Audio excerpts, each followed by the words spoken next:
लखनऊ के एक छोटे से मोहल्ले में दो दोस्त रहते थे, राहुल और आर्यन। दोनों की दोस्ती इतनी गहरी थी कि मोहल्ले वाले उन्हें राम लखन कहकर बुलाते थे। एक ही स्कूल, एक ही क्लास, यहाँ तक कि एक जैसी साइकिलें भी उनके पास। जब एक रोता दूसरा चुप कराता, जब एक हंसता तो दूसरा किलकिला उठता। राहुल का परिवार मध्यम वर्गीय था और उसके पिता सरकारी नौकरी में थे और माँ एक गृहिणी। आर्यन के पिता एक कपड़े की दुकान चलाते थे और घर का माहौल बहुत सरल था। बचपन से ही दोनों ने साथ में पतंग उड़ाई, क्रिकेट खेला, चाट खाई और परीक्षा में एक दूसरे की मदद की।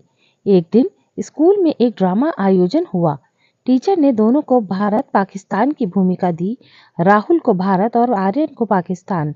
स्क्रिप्ट में दिखाया जाना था कि कैसे युद्ध के बाद शांति बहाल होती है और दोनों देश दोस्त बनते हैं। लेकिन प्रैक्टिस करते वक्त आर्यन ने मजाक में राहुल से कहा, भारत हमेशा जीतता है, कुछ नया करो यार।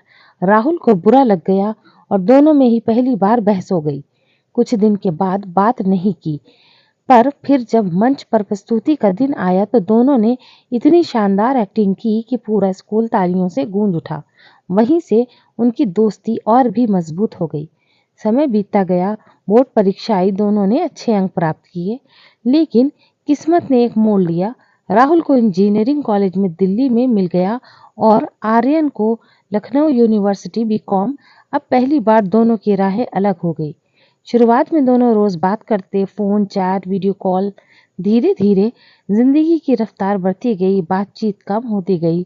राहुल दिल्ली की तेज जिंदगी में व्यस्त हो गया, नए दोस्त, नई पढ़ाई, नए अनुभव। वहीं आर्यन अपने पिता के बिजनेस में हाथ बटाने लगा।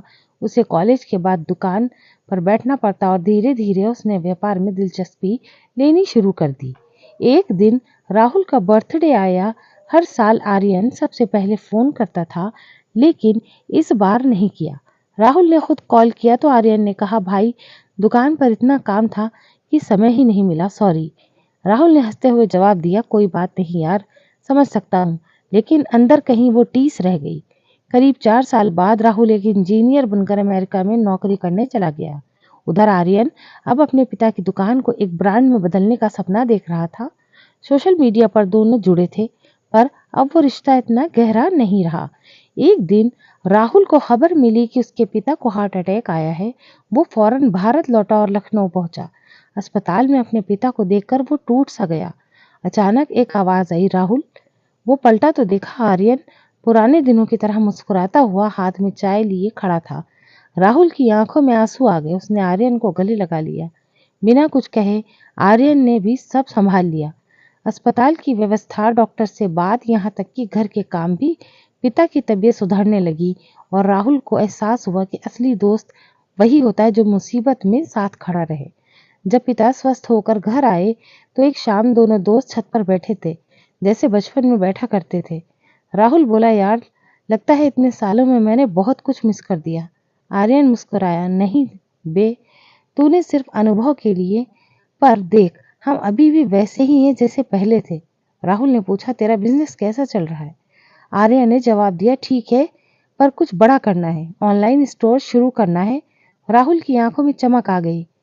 तो फिर चलो मिलकर कुछ करते हैं। मेरी कंपनी की टेक टीम है, तेरी मार्केटिंग स्किल्स है, साथ में मिलकर मिलकर ब्रांड बनाएंगे। यही एक नया सफर शुरू हुआ।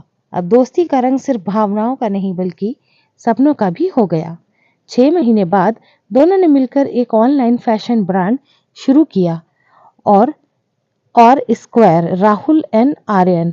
आर्यन ने डिजाइन और सप्लाई की जिम्मेदारी ली, जबकि राहुल ने वेबसाइट, टेक और ब्रांडिंग संभाली। पहले साल में ही उनकी कंपनी का टर्नओवर लाखों में पहुंच गया।